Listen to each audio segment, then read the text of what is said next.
Hi guys, my name is Katie Howard, and this is the visual portion for my final project for my African American communications class.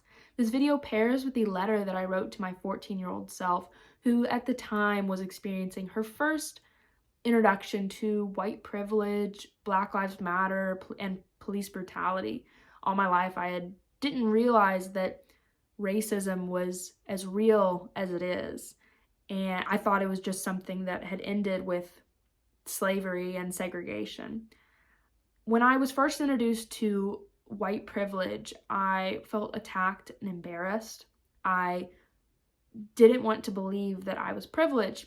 I had been convinced by my parents that white privilege wasn't real because they had struggled, they'd dealt with poverty, that we had dealt with financial issues, that they had been rejected from jobs and lost jobs and whatever else. And I wish someone had been there to explain to me that that isn't struggle and isn't what poverty or white privilege is. White privilege is something entirely different, and it is something that I have and that is unfair, but it's something that I need to accept, and all white people need to accept in order for us to create a world based on equality. Well, I'm 13. Well, I turned 13 on Monday, but we're celebrating today. And we're here at PF Chang's, and my dad wants me to talk about what it means to be 13. And I get this because I'm 13.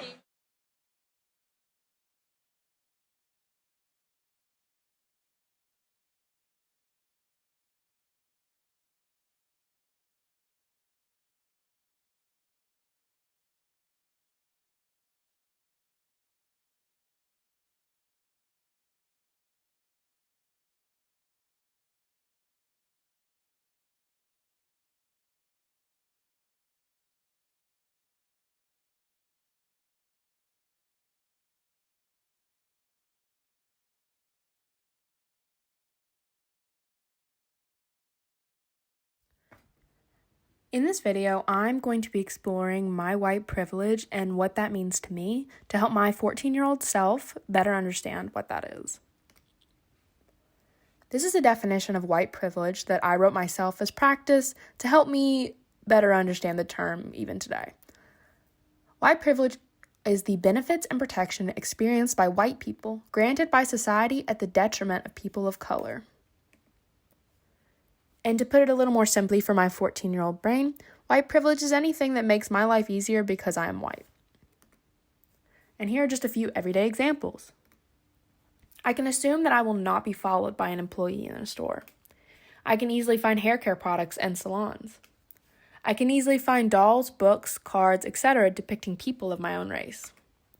I can find images and illustrations of people of my own race in my textbooks. Remember your anatomy textbooks?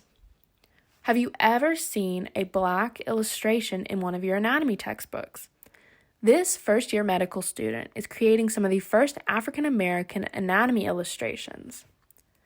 And if you're wondering why this is the very first time you're seeing any sort of black illustration, well, there's a reason, and it's white privilege. These are a few smaller examples of white privilege. But white privilege can be expanded to much larger and more dangerous examples. One of these is police brutality. This can be seen in examples such as Eric Gardner, John Crawford, Michael Brown, Laquan McDonald, and as we saw earlier, Tamir Rice. But what does police brutality have to do with me and my white privilege? Well, because of my white privilege, I can assume that I will be protected by our law enforcement. I can assume that I will not be murdered by the police for selling e-cigarettes.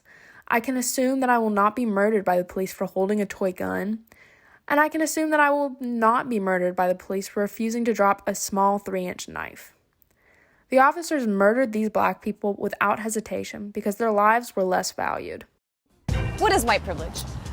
In my opinion, I would say that white privilege is a luxury that white people have of not being judged off top. You know, it's probably subtle, but with what's happening lately, it's really hard to miss or to think that it doesn't exist, right? Does nobody care about this kind of stuff? Man? Yes, they do. I think they do, especially now. You don't? I really don't. I mean, it is what it is, you know? Does white privilege exist? Absolutely. What is it? It's the ability to have our kids playing in a park and play with a toy gun and not get shot. So this is a visualization that I created using data from the Kentucky Data Center's Louisville Neighborhood Profiles.